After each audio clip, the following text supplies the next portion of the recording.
Hey everyone, I just didn't want to just give you these slides without any context around them. So I'm quickly going to do a shortened version of the presentation that I sometimes give to PMI chapters or whoever. It's also part of the my classes on Agile, the 3-day Agile classes that I teach around the country, around the world. I'm going to be in Oslo again soon. So here it is. So we had this call today about common problems, talking with Geraldine about the business still needing that 900-page spec. Basically, this wasn't the core of the problem. We found that the core of the problem really was not accepting Agile in general. So we talked a little bit about the math, the financial impact of Agile. So I want to talk with you quickly about these things. There are actually 4 areas that we'll talk about. You could get into IRR and real options. Personally, that stuff's too complex for me. I understand it. I calculated IRR and NPV and all that in college. I remembered how to do it. But people that you'll be talking to about this are executive folks who know those calculations, right? Oftentimes you'll be talking with a CFO about this, and they can do IRR in their sleep. I don't know it well enough to be able to speak to that with them. So I talk about things I know. I'll talk about cash flow. I'll talk about ROI, encumbered capital, and write-off risk. So what are those things? Cash flow is the income and the outflow of the cash in your company. So on a project, the outflow is when you're building, and the inflow is after you have built. You start to get some kind of financial return on that. Whether that's cost savings in customer representative time for doing customer service, or it's actually selling the product, one way or another, there is a positive cash expectation for almost every project we do. I've been on one where there wasn't a planned ROI, but the reason they were doing that was it was a strategic move to change an entire industry, the way healthcare is run, and it was a strategic project to raise awareness through transparency. So that's the only project I've ever been on that didn't have an expected ROI. However, it did have a predicted long-term ROI. It just was intangible. All right, back to this. So cash flow is the money that comes in and goes out. ROI is the return on investment, which is basically to say, what's that break-even date? What is that time when we've invested, $500,000? When will we have cleared that and be break-even $500,000 back, $500,000 back? So what's that ROI date? Encumbered capital is something that, if you've done a lot of project management, you probably are aware of encumbered capital. At the beginning of your project, you encumber a certain amount of capital, right? So if the project is expected to cost $8 million, in the budget systems of your organization, they encumber $8 million. Set that aside, and it can't be used for other things. That's what encumbered capital is. Write-off risk is usually that same number that says, if we get to the end of this project and it blows up in our face and doesn't work, how much will we have to write off? And that can be a significant problem. And organizations do not like write-off risk, right? Anything you can do to lower write-off risk is praised highly, and you'll see why this makes so much sense. Okay. So let's get talking. This is a traditional project, right? Plan-driven project, investment, return. You've got a 12-month project, right? It's a 1-year project. And these are hypothetical numbers. Obviously, nothing's perfect like this. So you've got 12 months where you're making a $150,000 investment every month to build product X. And then you expect to return $100,000 a month for the foreseeable future. So, you launch in the 12th month and you start seeing $100,000 back. Chances are actually that there's a taper to this because you don't see it all right back right away. So really, you launch with a big bang, boom, and then you have a little bit of taper before you start making this all back. Well, what does that do? So you're making investment here, and in that 12 months, your company has invested $1.95 million, close to $2 million. And then on the 12th month, in the 13th month, you start returning some of that investment. It takes you a total of 31 months from inception to break even, right, to payback. So that's the way it looks on a traditional plan-driven one-release project. What does it look like on an Agile project? The other metrics, net cash or cash flow, you have basically your net cash investment is $1.95 million. Your write-off risk is $1.95 million. And your encumbered capital or capital expense is $1.95 million, right? That's all it is. 31-month ROI, cash, write-off risk, and encumbered capital. This just upside down, and sure enough, it is. But what does that mean to our ROI, right? This is the cash flow. Gee, that's nice, but what does the ROI look like? And, you can look at that and go, gee, it'd be nice to have some money sooner. And if you do net present value, you can show why that's so important, but I don't go there. Don't even need to do that. A little over $100,000. And my return comes back here and, 22 months. That's what, an 11-month improvement? Or did I do math wrong there? I think that's so. Yeah, it's an 11-month improvement, or 9-month. So that's a serious payback right there. That's over half a year, 3/4 of a year that you're going to get back. 1, 2, 3, 4, 5, 6, 7, 8, 9. Yeah, 9. Get 9 months earlier payback. 3/4 of a year sooner than you would have otherwise. But that's not all. But wait, there's more. Now what happens?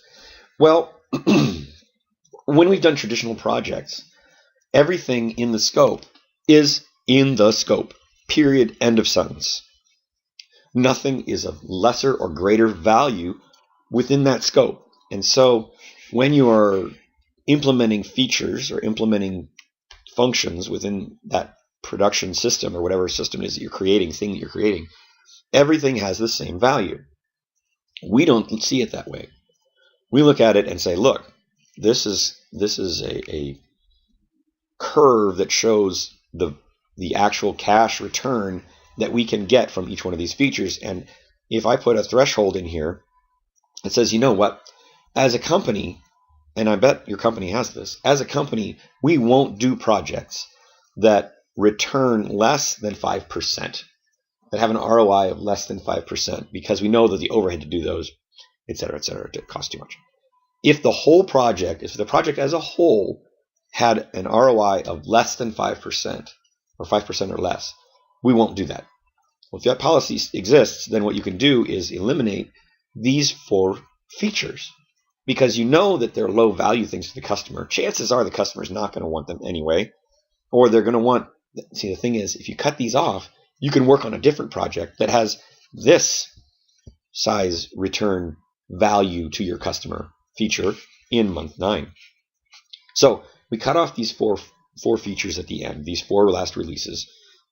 And what does that do to our ROI? Well, you see here, it shortens the project length, right?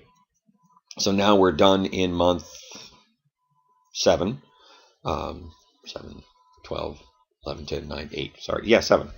So we're done in month 7. So we've invested less cash total, right? Because we're not investing the $150,000 for those last 4 months. But recognizing we've also reduced the payback we're getting. So it's going to slow down how long it takes us to get money back out of the company or out of the product. But it's not as bad as you might think. Actually, if you look at the write-off risk, the capital, encumbered capital, and the net cash flow, you'll see that, we'll start at the bottom. Your net cash flow is only $844,000. At the end of the project, you've only invested $844,000 using this value-driven, scope-reduced approach. So you've saved what, from $1.95 million to $844,000? That's like over $1 million that you have saved as far as net cash investment in the product. You've also only had to encumber the total cap expense has only been, not encumber, but the total cap expense has only been 1.3 instead of 1.95 million, because you cut off those last 4 features, right? If you don't cut off those last 4, then it stays 1.95 million because you're just investing. But you cut off those last 4 features, and you only have to invest $1.35 million in this product. But this is the biggie.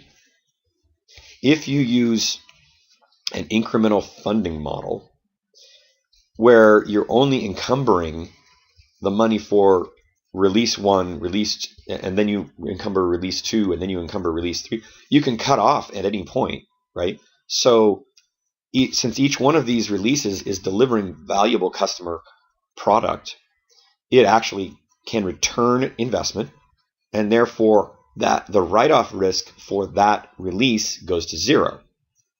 Following me? So if you do an incremental funding model, your write-off risk is only the cost associated with the current release. You say that again. If you use an incremental funding model, your write-off risk is only the cost of the current release. So that's $150,000. Compare that to $1.95 million of write-off risk on a traditionally funded project. That's a significant risk reduction for your corporation right there. Here's your cost on the and cost, risks, and net cash on a traditional plan-driven. Wow. Wow. But that's not all. Watch. Now you've taken this, you cut off 4 months early. So what does that do to your ROI? Well, since you cut off here, it doesn't change the slope of this line, but it changes the launch of this line because you're not investing that money any longer out here. You're just stopping there. So it moves your ROI from 31 months to 22. Now it moves it to 17 months. Ay, ay, ay. Your project can be paid off in 17 months. Now that is something your product, company, your organization should be getting excited about. You've saved 14 months, over a year, cut off of your ROI for this 1-year project. All right. So next thing to talk about, to change the topic, is the myth of multitasking. So folks like to say we can multitask. People really are intrigued by the fact that, hey, we can do multitasking. Well, the fact is nobody can multitask. Gerald Weinberg talks about it here.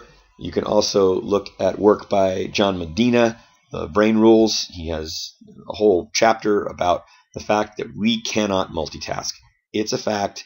He's a brain scientist and has told you this. Okay, so in Gerald Weinberg's book, Quality Software Management, Volume 1, Systems Thinking, he talks about and shows the research that shows that you lose 20% of productivity for every context switch that you have. So if you have people who are on 2 projects, then they're not 50-50. They're 40-40, because you've lost a 20% to context switching. And I mean, this makes sense when you do it. And for my classes, I do a little exercise where people totally understand that. And I can share that with you if you want. Give me an email. But it's pretty clear. So every time you multitask, you lose 20%. And by multitasking, I mean being on a project and on call, being on a project and another project, being on a project with siloed skill sets, right? All of these things cause you to have to do context switching. So what does it look like if you context switch across 1, 2, 3, 4, 5, or 6 projects? 2, it goes down to 40-40, right? So you're 40% available. If you are on 6 projects, wow, it goes down to like 2% down here. It's ridiculous. And most organizations that I work with, people are not on 6 projects. They're on 26 projects, right? Or at least 10. 6 projects would be an organization that's highly efficient. But you look at this, and the facts show it is not highly efficient. As a matter of fact, it is highly inefficient. Why do we do this? Well, we're optimistic.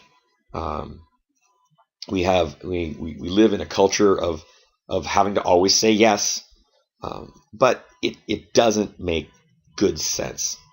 The other reason that we live in this is because people are scared.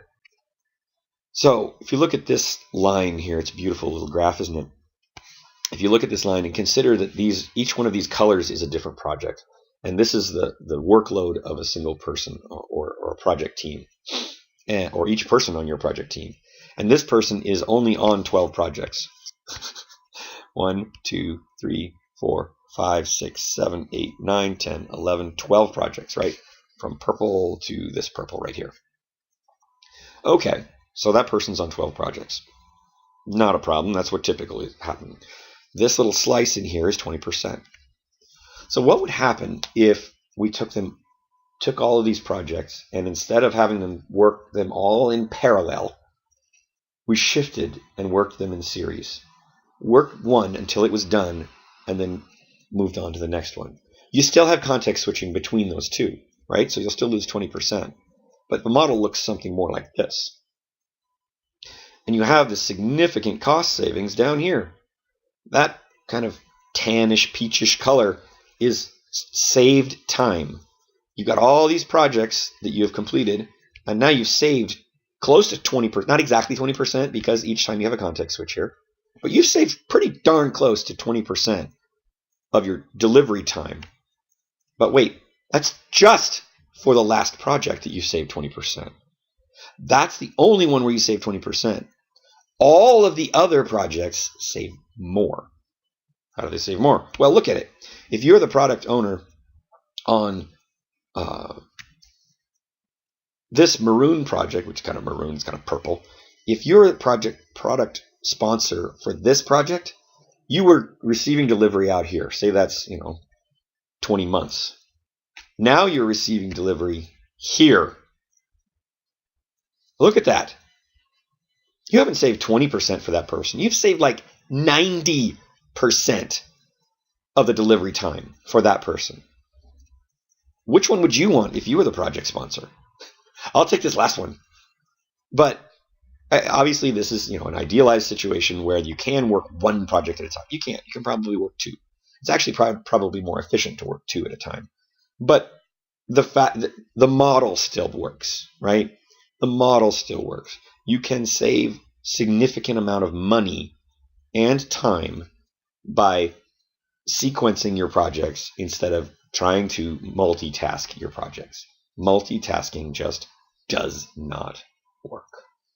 Okay, there it is. This is probably my favorite slide. This one and the ROI slide are 2 of my most favorite slides, and they both come out of the talk that I give called The Business Value of Lean and Agile. So look at this, share this with anybody you want. I'm glad to have shared with you.